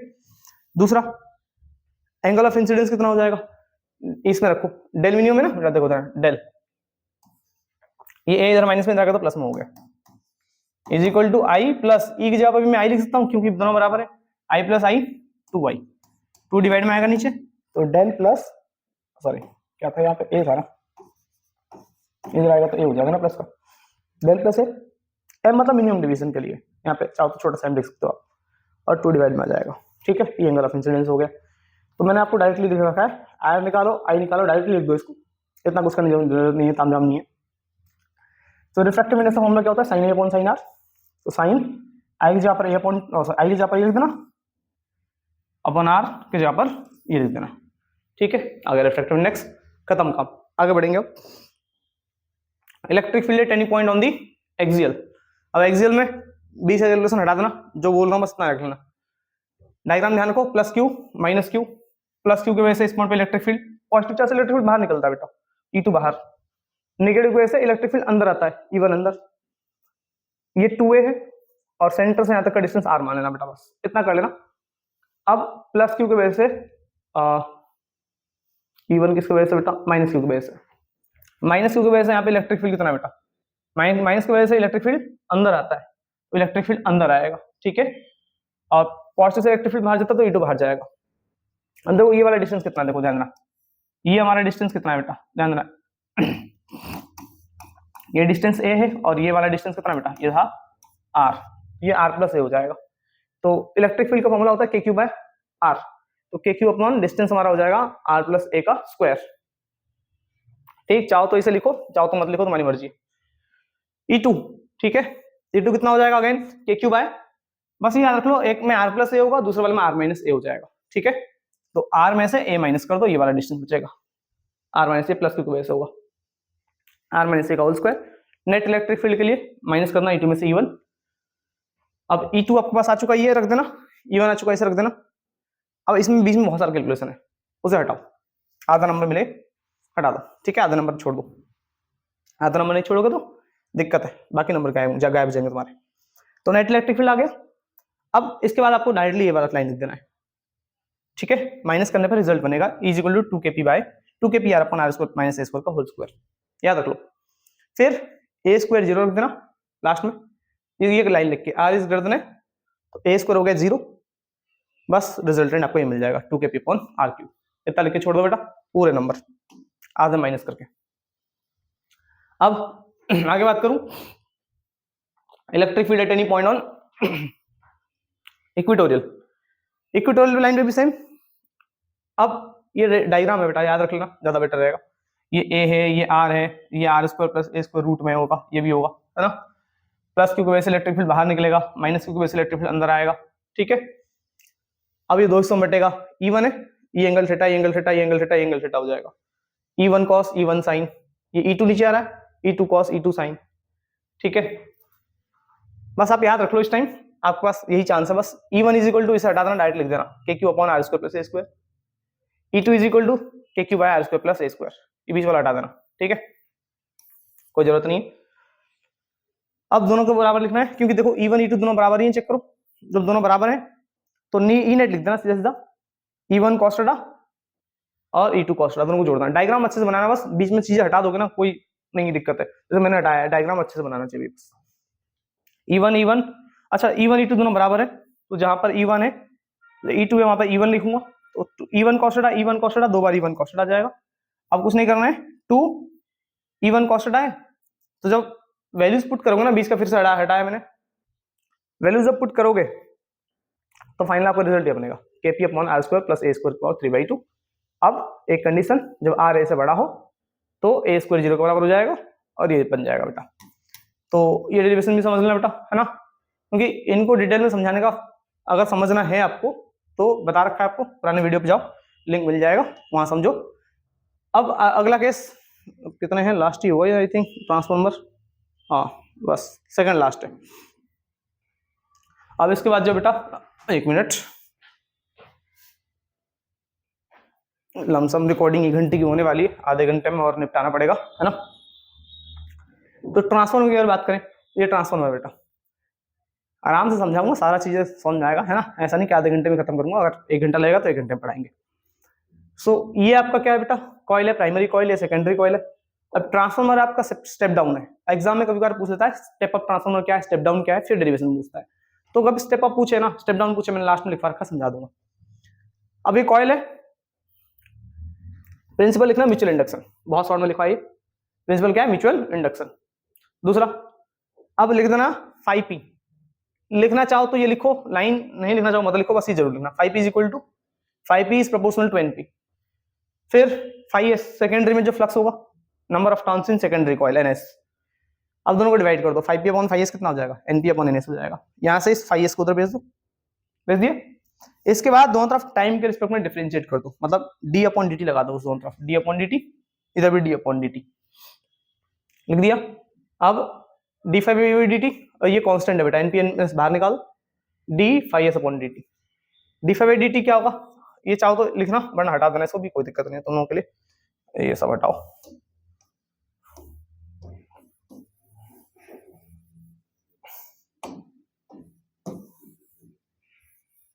ये हटा दो, ठीक है। अब आ गया आगे देखो, d5dt flux upon time voltage होता है बेटा, तो प्राइमरी है तो Vp हो जाएगा, सेकेंडरी है ना d5s, सेकेंडरी वोल्टेज हो गया। अब Vs को नीचे भेज दो, Vp on Vs is equal to NP upon NS, ठीक है, ये आ गया। अब इसके बाद एक केस होता है आइडियल ट्रांसफार्मर का। आइडियल ट्रांसफार्मर में इनपुट पावर आउटपुट पावर के बराबर होता है, इनपुट होता है V इंटू आई, आउटपुट होता है V इंटू आई। इनपुट में प्राइमरी हो जाएगा, आउटपुट में आउटपुट सेकेंडरी हो गया आपका। यहां से Vs को उधर ले, IP को उधर भेज दो, तो Vp by Vs is equal to IS by IP, ठीक है बेटा, यहां तक कर लेना, नंबर मिल जाएंगे आपको। ट्रांसफार्मर आए भाई, बिन में इतना कर जरूर लेना जितना समझाया जाए, पता चला इसमें भी तुम लोग गोल मार रहे हो, साल भर तो कुछ पढ़ा ही नहीं, और अब भी जो है यार। तो अब इसके बाद बेटा आगे बढ़ेंगे, इतना जरूर कर लेना बेटा, है ना। नेक्स्ट लास्ट डेरिवेशन आपका टॉर्क ऑन अ डाइपोल, इतना करके फिर हम लोग कॉन्सेप्ट में बढ़ेंगे। कॉन्सेप्ट में भी आपको ये समझाना है, न्यूमेरिकल्स तो मैं आपको करवा भी नहीं रहा बेटा, है ना, ना ही आपको करना चाहिए। और इतना करने के बाद अगर आपके पास टाइम हो तो मैं सजेस्ट करूंगा कि आप न्यूमेरिकल्स करो थोड़े बहुत, वो भी कुछ पर्टिकुलर न्यूमेरिकल्स हैं, ठीक है। मैं चाह रहा था कि बना दूंगा, लेकिन वीडियो बड़ा बन जाएगा, तुम लोग देखोगे नहीं। अगर आपको चाहिए क्या बोलते हैं न्यूमेरिकल्स कोई कॉन्सेप्ट्स, तो कमेंट बॉक्स पे करो, देखेंगे अगर कमेंट्स ज्यादा बना कि सर कुछ इंपॉर्टेंट न्यूमेरिकल्स जो आते ही आते हैं वो करवा दो, तो मैं सेपरेट वीडियो बना दूंगा, है ना। कल बना दूंगा, आज 19 है, कल 20 है, कल सुबह बना दूंगा, ठीक है। कल शाम तक आप बता देना, मतलब आज शाम तक बता देना, कल सुबह बना दूंगा मैं। अब बात करूं बेटा torque on an electric dipole, electric dipole पे टॉर्क कितना हुआ। तो एक डाइपोल है, देखो ये रहा प्लस क्यू, ये रहा माइनस क्यू, ये इलेक्ट्रिक फील्ड दे रखा है मैंने आपको, ये ई वेक्टर दे रखा है। प्लस क्यू में फोर्स आगे लगा देना, माइनस क्यू पे फोर्स पीछे लगा देना, ये दोनों के बीच का डिस्टेंस d2 लिख देना। इतना करने के बाद आगे देखो एफ नेट, प्लस क्यू पे फोर्स क्यू, माइनस क्यू पे फोर्स माइनस प्लस क्यू लिख देना, प्लस क्यू पे फोर्स होता है क्यू इंटू, तो ये भी क्यू ही, ये भी क्यू ही। अब दोनों फोर्स अपोजिट में तो वो जीरो हो जाएगा, नेट फोर्स कितना हो जाएगा, जीरो। तो डाइपोल एक्सपीरियंस टॉर्क, इतना ही सिर्फ डाइपोल जो है टॉर्क एक्सपीरियंस करेगा। और टॉर्क का फॉर्मूला क्या होता है, फोर्स इंटू डिस्टेंस। अब चाहो तो ये लिखो, चाहो तो मत लिखो, बस लिख देना फोर्स से क्यू, डिस्टेंस से आप लिख देना 2a sin थीटा। अब यहाँ से ना ये परपेंडिकुलर लाइन ड्रॉ जरूर कर देना, है ना, बाकी टीचर समझ जाएगा। Perpendicular distance 2a sin theta है, तो बस ये 2a इंटू क्यू होता है dipole moment p e sin theta, बस इतना लिख के छोड़ना, इसको लिखने की जरूरत नहीं है, ठीक है, हटा सकते हो, ठीक है बेटा। तो ये आपका टॉर्क हुआ खत्म, होप क्लियर हो गया बेटा। नेक्स्ट अब देखो, इसके बाद जो चीजें पूछा जा सकता है, लाइक मैंने आपको बताया था गॉस थ्योरम का डेफिनेशन पूछेगा आपसे, याद करने वाली चीजें हम जो बता रहा हूँ उसको समझते हुए चलो, है ना। तो गॉस थ्योरम के डेफिनेशन में देखो आपको लिख रखा है, ठीक। दूसरा इक्विपोटेंशियल सरफेस क्या होता है और ड्रॉ करने के लिए आता है एग्जाम में। तो इक्विपोटेंशियल सरफेस क्या होता है मैंने लिख रखा है, ऐसा सरफेस जहां हर जगह पोटेंशियल क्या हो बेटा, सेम हो, है ना।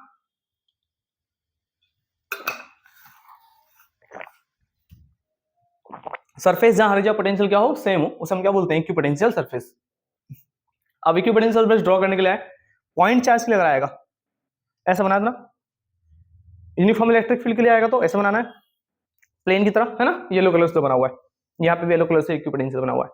तीसरा ये लिखना भूल गया, और डाइपोल, ये वाला आ जाता है अक्सर डाइपोल की वजह से, डाइपोल की वजह से बनाएगा तो ऐसा बनाना है, ठीक है बेटा। और ये आते ही आते हैं, ये समझ लो कि चांसेस बहुत ज्यादा होता है, आ गया तो कर लेना भाई, नंबर मिल जाएंगे, ठीक है। डाइपोल के बाद ठीक है, इसके बाद हम आगे बात करेंगे। अब देखो यहां से भी 3 नंबर, अब देखो तुम्हारे ना 23 नंबर स्कोर करना बहुत मतलब बड़ी बात नहीं है, बस थोड़ा सा प्रॉपर गाइडेंस चाहिए, आखिरी टाइम पे आ जाते हैं नंबर्स। तो एमसीक्यू में 4-5 तो तुम ऐसे ही गेन कर लोगे, कुछ भी नहीं आएगा तो भी 4-5 नंबर कहीं नहीं गए तुम्हारे, ठीक है। बाकी 23 तो छोड़ के 4-5 वो बोनस है आप लोगों के लिए, ध्यान रखना, बस ध्यान रखना जो बताया जा रहा है। अब चैप्टर 5 बहुत छोटा चैप्टर है और अक्सर क्वेश्चन यहीं से बनता है, ठीक है। डाय पैरा फेरो से ध्यान रखना, अगर मैं क्वेश्चन दूं, अच्छा ये समझते हैं पहले, डायमैग्नेटिक सब्सटेंस क्या होता है, जो मैग्नेटिक फील्ड को अपने से दूर भगाता है। पैरामैग्नेटिक क्या होता है, जो मैग्नेटिक फील्ड को हल्का सा अपनी तरफ अट्रैक्ट करते हो, हल्का हल्का खींच रहा है। फेरो जो मैग्नेटिक फील्ड को बहुत तेज अपनी तरफ अट्रैक्ट करता है, देखो अंदर तरफ अट्रैक्ट कर रहा है, ठीक है। जैसे लोहा है, मैग्नेटिक तरफ खींचा जाता है ना, लोहा देखो आयरन होता है, फेरोमैग्नेटिक सब्सटेंस है। एल्यूमिनियम हल्का सा अट्रैक्ट करता है, जैसे मैग्नेट को ले जाओ ना एल्यूमिनियम पास, बहुत कम खींचेगा उसको, ये रहा। और कुछ होते हैं जो रिपेल हो जाते हैं, है ना, मैग्नेट लेके जाओगे वो उससे दूर भागेंगे, तो वो ये होते हैं बेटा, है ना। पानी भी, नमक भी मैग्नेट से थोड़ा सा दूर भागते हैं, आपको दिखेगा, आंखों से देखोगे ना, जब माइक्रोस्कोपिक लेवल पे देखोगे तब आपको दिखेगा कि वो रिपेल हो रहे हैं, ठीक है। अब यहाँ पर रिलेटिव परमेबिलिटी क्या होता है, 1 से छोटा 0 से बड़ा होता है। ये नंबर्स बहुत जरूरी याद रखना बेटा, न्यूमेरिकल्स में बताऊंगा अभी, ये इसके ये तो कर ही लोगे, तुरंत ही बता दूंगा मैं। यहाँ पे mu R is greater than 1 होता है। अब देखो यहाँ पे क्या है, 1 से छोटा मतलब 0 से बड़ा, बहुत छोटा आएगा, 0.1 0.3 ऐसा कुछ आएगा, समझ जाना हो डायमैग्नेटिक सब्सटेंस। मैं बोल दूंगा बेटा, एक मटेरियल इसका रिलेटिव परमेबिलिटी कितना है, 0.1, बताओ कौन सा मटेरियल, डायमैग्नेटिक सब्सटेंस। 3 नंबर में आएगा भैया, ध्यान रखना, इतना कर लो 3 नंबर आ जाएंगे तुम्हारे। पैरामैग्नेटिक सब्सटेंस म्यू आर 1 से बड़ा, 1 से बड़ा मतलब 1 से बड़ा बहुत बड़ा नहीं, 1.5 9.2, 9 भी नहीं आता बेटा, 1.5 है ना, 3.7 ऐसा कुछ आएगा। और फेरो में क्या होता है बेटा, ये हजारों के आसपास जाता है, 1000 है ना, 500 900 800 इस तरह से रहेगा उसका। तो म्यू आर समझ में आ गया बेटा। अगर किसी का म्यू आर 980 है तो क्या होना चाहिए, म्यू आर 980 में फेरोमैग्नेटिक सब्सटेंस। ससेप्टिबिलिटी, यहां से क्वेश्चन ज्यादा पूछ लिया जाता है। नेगेटिव, अगर किसी की ससेप्टिबिलिटी नेगेटिव है तो समझ जाना हो डायमैग्नेटिक सब्सटेंस है। जैसे मैंने बोल दिया माइनस का 0.5, बताओ कौन सब्सटेंस है ससेप्टिबिलिटी अगर किसी का माइनस 0.5 है तो। ससेप्टिबिलिटी नाम याद रखना, सिंबल्स नहीं देता एग्जाम में, ये ससेप्टिबिलिटी होता है, ये रिलेटिव परमिएबिलिटी होता है, साइड में लिख लो, ठीक है।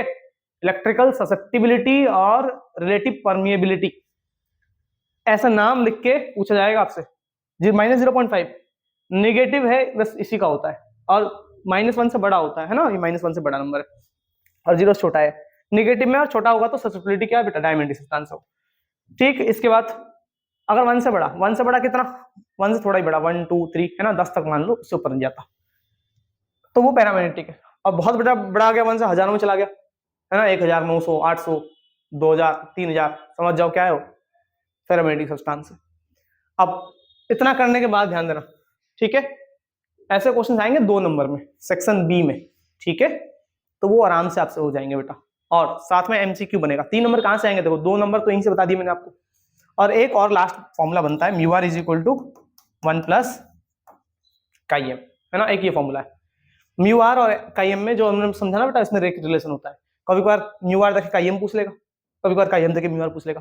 जैसे काई एम दे रखा है 980, 980 किसका है बेटा, फेरो का, 1 से बहुत ज्यादा बड़ा होता है। जब 980 है तो म्यू आर पूछ लेगा, 980 प्लस कितना होगा, 981, बन गया म्यू आर आपका, मिल गया नंबर, ठीक है।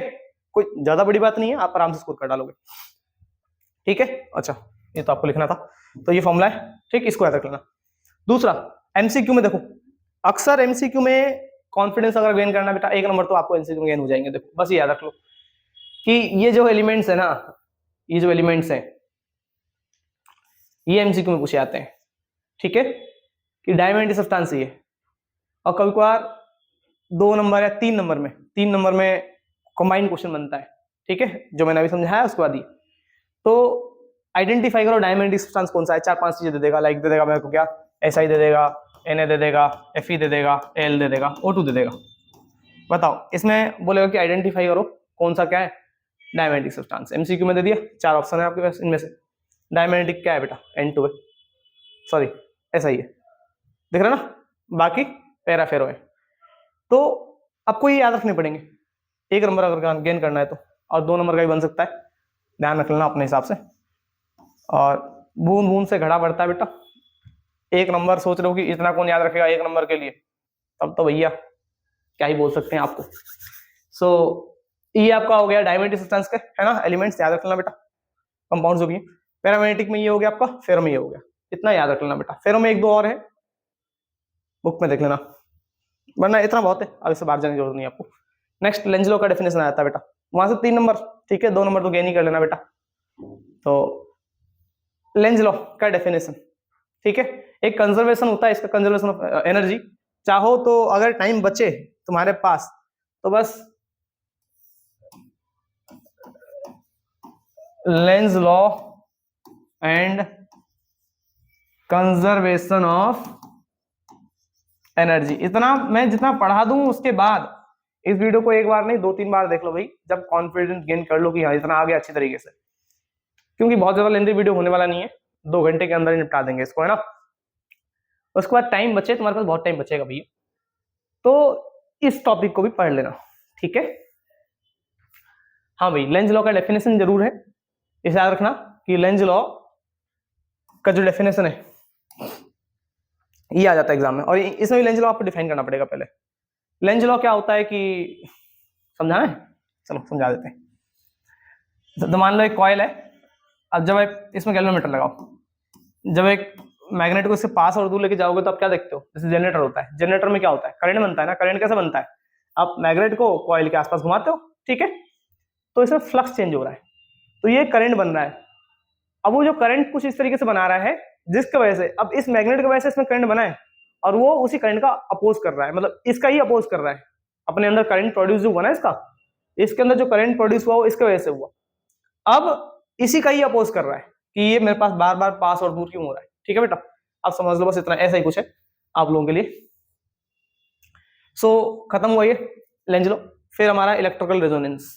अब रेजोनेंस टर्म होता है, रेजोनेंस का कंडीशन पूछेगा, या कहीं पे भी आपको रेजोनेंस दिख जाए, ठीक है, न्यूमेरिकल्स को छोड़ के, तो वहां पे ये चीज तो जरूर चिपका देना, ठीक है। अब मैंने देखो आधा स्टेप मार्किंग में आधा नंबर भी मिलेंगे ना तुमको, तो अभी भैया 10 क्वेश्चन करोगे तो 5 नंबर आ जाएंगे, तो इसलिए रेजोनेंस वाले चांसेस ज्यादा है कि रेजोनेंस से कहीं ना कहीं पूछेगा चीजें, है ना, चांसेस ज्यादा है, ये नहीं पूरा पूछेगा ही, चांसेस बहुत ज्यादा है। तो जहां पे भी रेजोनेंस दिखे चिपका देना, XL = XC, न्यू = 1/2π/LC, फिर circuit behave as pure resistive circuit, इतना जरूर लिख देना। अगर कहीं रेजोनेंस दिखे तो तुम्हारी किस्मत जो है वही डिसाइड करेगा, बाकी तो ठीक है। आगे बढ़ेंगे, EM वेव्स। अब यहां से भैया 3 नंबर, ये देखो कुछ जैसे चैप्टर 5 था अभी डाया पैरा फेरो, 3 नंबर आप आराम से गेन कर सकते हो, यहां से भी सेम 3 नंबर आराम से गेन कर सकते हो आप EM वेव्स में, ठीक है। एक सेकेंड सो देखते हैं बेटा आगे, है ना। मैं कह रहा था कि जैसे चैप्टर हमने पढ़ा था क्या, कौन सा था ये, चैप्टर 5 में जो भी था, ठीक है ना, डाई पैरा फेरो। हाँ, तो डाई पैरा फेरो में जो 3 नंबर है ना, जैसे वहां से फिक्स है आना, वैसे ही यहाँ से भी ये 2-3 नंबर में फिक्स होता है कि ये यहीं से सवाल पूछेगा। तो अब मैंने बहुत ज्यादा बल की तो बनाया नहीं आप लोगों के लिए, ठीक है, अगर आ गया किस्मत, और चांसेस बहुत ज्यादा होगा कि यहीं से पूछेगा। सो EM वेव्स में ध्यान रखना, वो पूछता है क्या कि यूजेस के लिए जनरली क्वेश्चन बन जाता है कि रडार सिस्टम में कौन सा रेज, है ना, कौन सा EM वेव्स यूज होता है और उसका वेवलेंथ लिखो, बस इतना ही पूछेगा आपसे। तो रडार सिस्टम या एयरक्राफ्ट नेविगेशन में ध्यान रखना है, माइक्रोवेव्स का यूज होता है, और वेवलेंथ उसका 0.1 से लेके मीटर से लेके 1 मिलीमीटर तक, इतना आपको करना है भैया, ध्यान रख लें।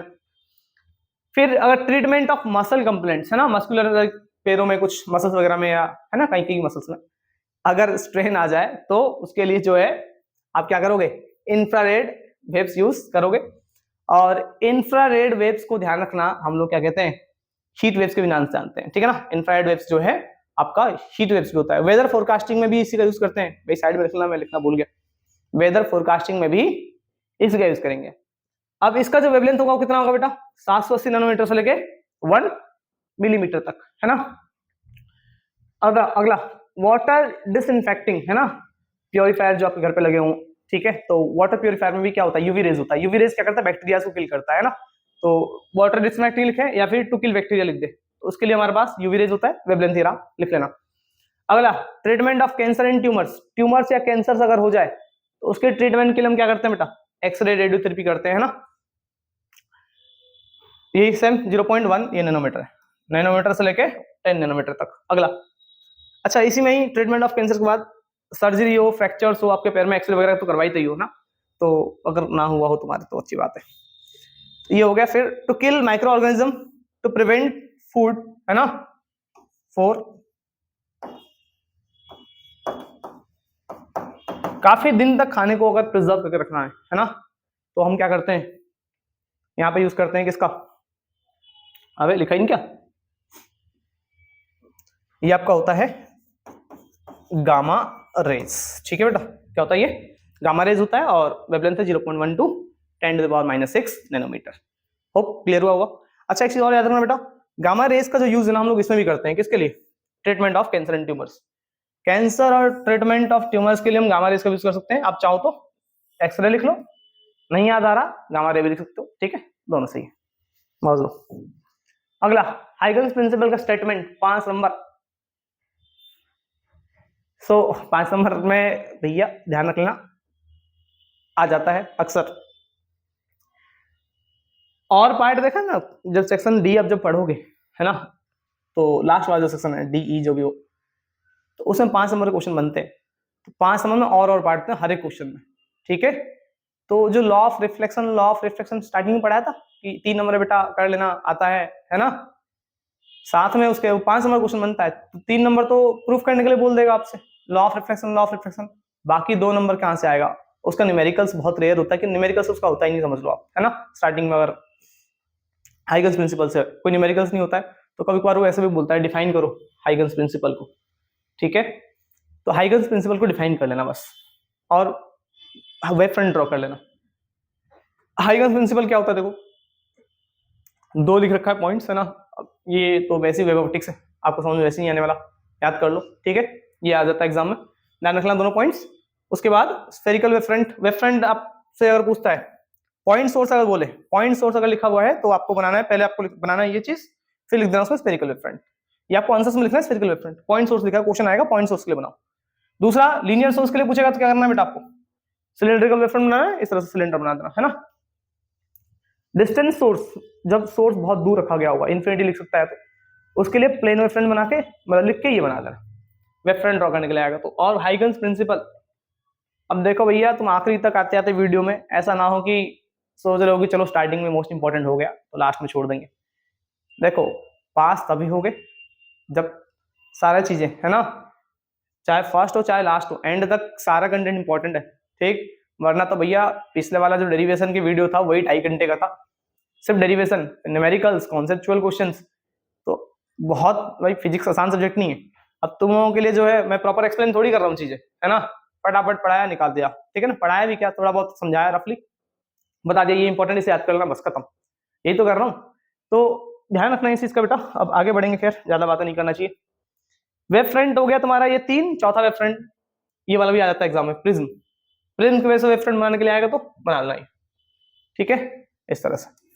सो ये आपके वेब फ्रंट्स हो गए, ड्रॉ करने के लिए आया तो बना लेना।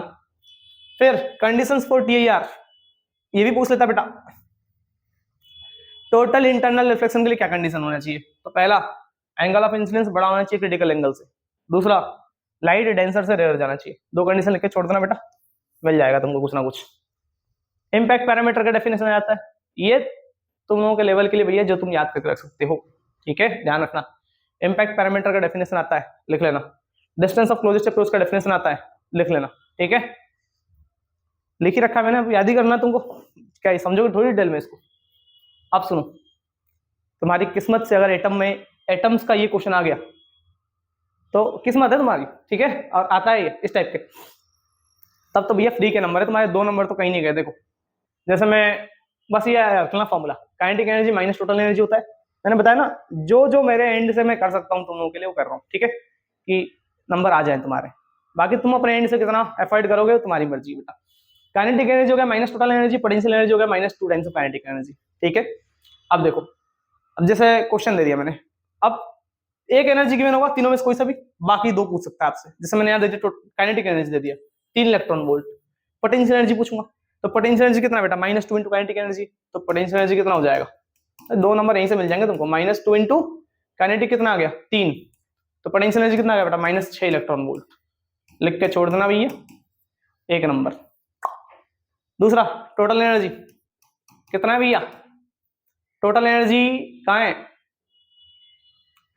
ध्यान दे, total energy minus total energy सिर्फ काइनेटिक एनर्जी था, तो इस माइनस को मैं उधर शिफ्ट कर दूं, तो टोटल एनर्जी कितना हो जाएगा minus of kinetic energy, minus of kinetic energy, तो माइनस, और काइनेटिक एनर्जी कितना है बेटा, काइनेटिक एनर्जी 3 है, -3 इलेक्ट्रॉन वोल्ट टोटल एनर्जी। तो 1 नंबर ये, 1 नंबर ये, दिख रहा है 2 नंबर, हाँ दिखना चाहिए भैया। तो हुआ ये खत्म, आगे कितना स्लाइड हो गए हम, 24 सारे, आखिरी स्लाइड पे आ गए भैया, मौज लो अब, इसके बाद जो है छुट्टी, ठीक है। फॉरवर्ड वाइसिंग, अब फॉरवर्ड वाइसिंग में हम बात करें, वही जो मैंने आपको बताया था पीएन जंक्शन है लास्ट में सेमीकंडक्टर में 6-7 नंबर के क्वेश्चंस बनते हैं, है ना। 3 नंबर तो पहले बता दिए थे, अब 3 नंबर अब आ जाओ, 3-4 नंबर जितने भी हैं। फॉरवर्ड वाइसिंग में एक होता है बेटा आपका, फॉरवर्ड वाइसिंग जब भी आएगा तो क्या लिखना ध्यान रखना, व्हेन पी टाइप सेमीकंडक्टर, देखो पी वाले को पॉजिटिव से कनेक्ट कर दिया, एन वाले को नेगेटिव से कर दिया, इसको फॉरवर्ड वाइसिंग बोलते हैं, वही लिखा मैंने, ठीक है, पहले समझाया था थोड़ी देर पहले। पॉजिटिव पी वाला पॉजिटिव, पी तभी होता है एन टाइप है, पी को पॉजिटिव से एन को नेगेटिव से, फॉरवर्ड वाइसिंग भैया बुद्धि कम हो वैसे तो है, तो ये कर लेना। अगर आपको ये सब लिखने में दिक्कत तो वही लिखा वही है, पी टाइप को पॉजिटिव टर्मिनल, एन टाइप को नेगेटिव टर्मिनल, इतना लिख के ये बना देना डायग्राम, ठीक है, डायग्राम जरूर बनाना बेटा। फॉरवर्ड वाइसिंग नंबर मिल गए, रिवर्स वाइसिंग सेम, पी टाइप को नेगेटिव से, एन टाइप को पॉजिटिव से, पी को देखो नेगेटिव से कर दिया, एन को पॉजिटिव से कर दिया, रिवर्स वाइसिंग, ठीक है। लास्ट पीएन जंक्शन डायोड अगर एक्सप्लेन करने के लिए आए, तो पीएन जंक्शन डायोड अगर एक्सप्लेन करने के लिए आए तो क्या होगा, पी टाइप सेमीकंडक्टर को जब एन टाइप सेमीकंडक्टर से कांटेक्ट में लेके आएंगे तो ये पी टाइप होता है ना, और ये एन टाइप होता है। एन में ध्यान रखना इलेक्ट्रॉन ज्यादा बनते हैं, डॉट मतलब इलेक्ट्रॉन ज्यादा है, होल्स कम है, पॉजिटिव चार्जेस कम है। एन टाइप क्यों बोलते हैं, इसमें नेगेटिव चार्ज ज्यादा होता है, पी में पॉजिटिव ज्यादा है, होल्स ज्यादा है, नेगेटिव कम है, इलेक्ट्रॉन्स कम है। कांटेक्ट में लेके आएंगे, ध्यान रखना जंक्शन डायोड बन जाएगा ये, एक तरफ negative P type, P side में नेगेटिव बना देना बेटा, एन साइड में पॉजिटिव बना देना, यहाँ एक लिख देना डिप्लेशन लेयर, है ना, या पोटेंशियल बैरियर लिख देना चाहो तो, ये इस तरह से पोटेंशियल डिफरेंस बन जाएगा। ये डायग्राम था आपका, उसके बाद वही लिखा है, यहाँ तक तो लिख दिया तुम लोगों ने, when P type semiconductor comes into contact with N type semiconductor then PN junction diode is formed, यहाँ तक लिखना है पहले सबसे पहले तो। देखो ये इसको एक्सप्लेन करने का 3 नंबर में, 3 नंबर में एक लाइन पे नंबर नहीं मिलेगा तुमको, उतना डायग्राम में मिल गया, कुछ कुछ यहाँ मिल गया, अब कुछ और चीजें लिखना पड़ेगा, तो मैंने शॉर्ट में देखो जितना कोशिश किया मैंने, due to flow of electrons and holes, है ना, बहुत शॉर्ट में लिखा है, इलेक्ट्रॉन्स और होल्स की वजह से इनके जो फ्लो होगा स्टार्टिंग में, यहाँ डिफ्यूजन होता है ना, और यहाँ पे करंट बनता है, उसको बोलते हैं डिफ्यूजन करंट, ड्रिफ्ट करंट बाद में होता है। तो डिफ्यूजन करंट होगा किस वजह से, जब ये कांटेक्ट में आएंगे ना इलेक्ट्रॉन्स होल्स इधर जंप करेंगे तो एक करंट बनेगा, डिफ्यूजन करंट से बोलते हैं, ठीक है। तो यहाँ पे लिख रखा मैंने ये चीज, डिफ्यूजन करंट बनेगा, produces and cause to set up a potential barrier, और इनके पीछे एक पोटेंशियल, जैसे ये ना पोटेंशियल बैरियर है, पोटेंशियल बैरियर बन जाएगा ना। ये मैंने आप लोगों के लिए भैया आपको मद्देनजर रखते हुए इतना लिखा है। अब एक काम करते हैं, कितना टाइम हो गया तुम लोगों का वीडियो का देख लेते हैं, एक आध चीजें मैं सोच रहा हूँ और बता दूं, तुम लोग फेल तो ना हो। 1 घंटे 15 मिनट के आसपास हुए हैं अभी तुम्हारे, 1.25 घंटा ही हुआ है अभी, थोड़ा बहुत और देख लो भाई। अरे अब तो 4 घंटे ही पढ़ोगे तुम, टाइम ही आ गया है, ठीक है। तो अब देखो बेटा, ये जो क्वेश्चन है ना एक न्यूमेरिकल, अब मैं एक न्यूमेरिकल करवाता हूँ तुमको। अब ये न्यूमेरिकल हर साल आता है, अब यहाँ तो भाई बड़े बड़ों के पसीने छूट जाते हैं, तुमको एक ट्रिक बताऊंगा, उस ट्रिक को कर लेना, ठीक है। भाई 3 में से 2 नंबर स्कोर कर लोगे। अब देखो करना क्या है, ये इस टाइप का कुछ एग्जाम में क्वेश्चन बनेगा, है ना, ऐसे ये क्वेश्चन दिखेगा जरूर आपको केवीएल का, ठीक है बेटा। ऐसा बना दिया मैंने, ऐसा बना दिया कुछ, और रेजिस्टेंस आगे पीछे सेल्स कहीं भी हो सकते हैं, है ना, उसकी कोई दिक्कत नहीं है। ये दे दिया मैंने एक क्वेश्चन, ठीक है। और ये आपका है, मान लेते हैं 2 ओम है, ये 2 ओम है, ये 2 ओम, 3 ओम है मान लेते हैं, ठीक है बेटा। और ये 4 वोल्ट है, ये 6 वोल्ट है। अब मुझे करंट निकालना है, सब पे करंट निकालना है। तो आपको तो करंट निकालने तक पहुंचना नहीं है, ठीक। आपको मझधार में नाव छोड़ के डुबकी लगा देना भैया, ठीक है। बाकी नाव की किस्मत, किनारे तक पहुंचेगा तो देखा जाएगा। अब आगे बात करें बेटा, सबसे पहले ना वो करना क्या है, ये नाम दे रखा होगा, नहीं दे रखा हो तो नामकरण कर देना बेटा, ABCDEF, ठीक है।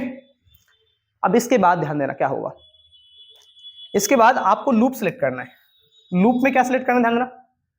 अच्छा, एक तो चीज, करंट का डायरेक्शन इवन गिवन होगा, करंट अपने आप उसने दे रखा होगा, तो भैया उससे करंट को मारो गोली, अपना खुद का करंट फ्लो करवा दो, ठीक है। क्योंकि उससे करंट के साथ जाओगे तो मेरा ट्रिक जो है वहां पे फेल कर सकता है तुम लोगों के लिए। फेल तो नहीं करेगा, करेगा तो मतलब कर तो लोगे, हौच पौच हो, फायदा क्या है तुम्हारे दिमाग में, मैं उसी चीज बताऊं, मजा के भूल जाओ। अपने एंड से एक चीज कर लो, है ना, किसी एक बैटरी को पकड़ो, 2-3 बैटरी हो, 4 बैटरी हो सकती, कितनी बैटरी हो सकते हैं, है ना, ये सेल्स हो, सॉरी 1-2 है ना, तीसरा यहाँ लगा देगा। कोई एक सेल को पकड़ो, आज करंट निकाल दो, ये सेल है ना, इस पॉजिटिव से मैं करंट निकालता हूँ, आई करंट निकाल दिया मैंने, आई करंट। ये आई करंट जाएगा नीचे, नीचे जाएगा, 2 रास्ते आगे, जब 2 रास्ते आएंगे तो करंट को बांट दिया करो, इसमें बांट दो बेटा, I1 और I2 पे, ठीक है, क्लियर।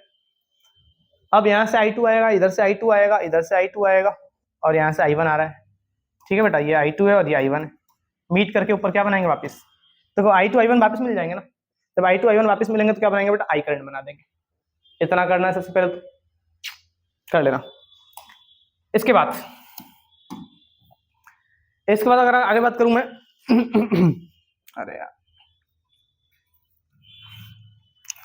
बेटा, एंड तक आ गए हो तो सब्सक्राइब जरूर कर देना आप तो, ठीक है। अपने दोस्तों को भी शेयर कर देना, उनका भी कुछ भला हो जाए।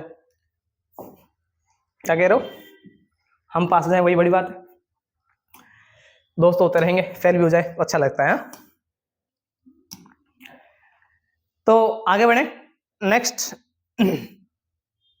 आपको जो लूप सेलेक्ट करना है, ध्यान रखो, अपने हिसाब से लूप सेलेक्ट करो।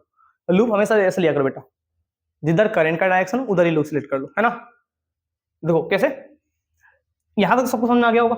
अब देखो, एक ऊपर वाला लूप दिख रहा है, ऊपर इसे लूप बोलते हैं, और नीचे वाला एक लूप दिख रहा है ना। तो ऊपर वाले में क्या करना है आपको, ऐसा करंट निकालो ना, ऐसे चलो, आप ऐसे चलो। नीचे वाले में देखो करंट कैसे जा रहा है, करंट ऐसे जा रहा है ना, इधर से नीचे। ऊपर देखो, वो ऊपर तो उल्टा जा रहा है, तो नीचे देखो ऐसे जा रहा है ना करंट, आप ऐसे चलो, चले।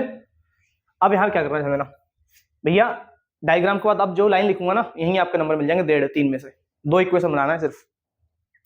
लूप कैसे चल रहा हो, ऐसे चल रहा हो ना, और लूप को ऐसे लिखो, बी से सी चल रहा हो, ऐसे ही तो चल रहा हो आप ऐसे, तो लिखो क्या, in close loop BCFAB, BCFAB, ठीक है।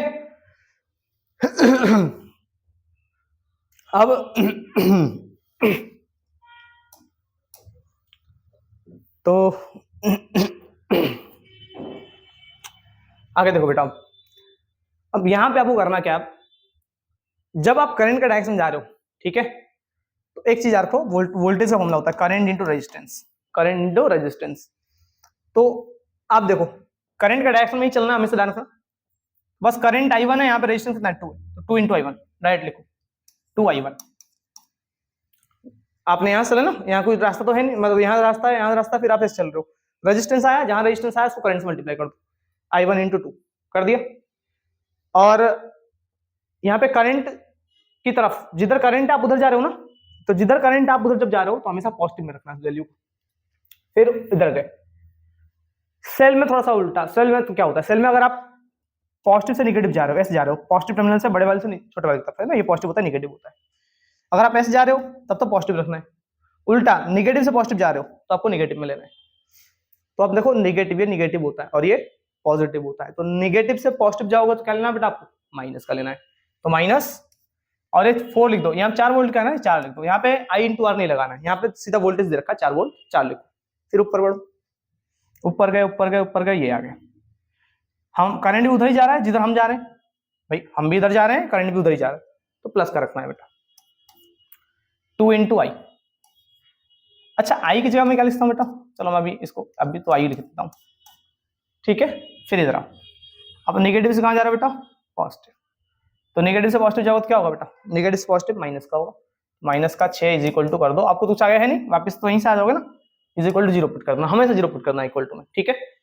अब यहाँ देखो 2i1 है प्लस 2, देखो आई, अब आई को हटा देना, आई क्या लिखा था बेटा, आई हमारा जो गया था वो दो हिस्सों में टूटा था ना, देखो आई जाके दो हिस्सों में बटा था ना, i1 और i2 में, तो आई को हटा के हमेशा i1 i2 लिख दो, i1 प्लस i2, ये 2i1 है ना, आई की जो i1 प्लस i2 लिखा, -6 -4 -10 हो गया, कितना हो गया -10 इज इक्वल टू 0, इस 10 को उधर भेज दो, कितना आएगा देखो 2i1 प्लस ये 2 अंदर मल्टीप्लाई करो, 2i1 plus 2i2 is equal to 10 उधर गया तो, ठीक है।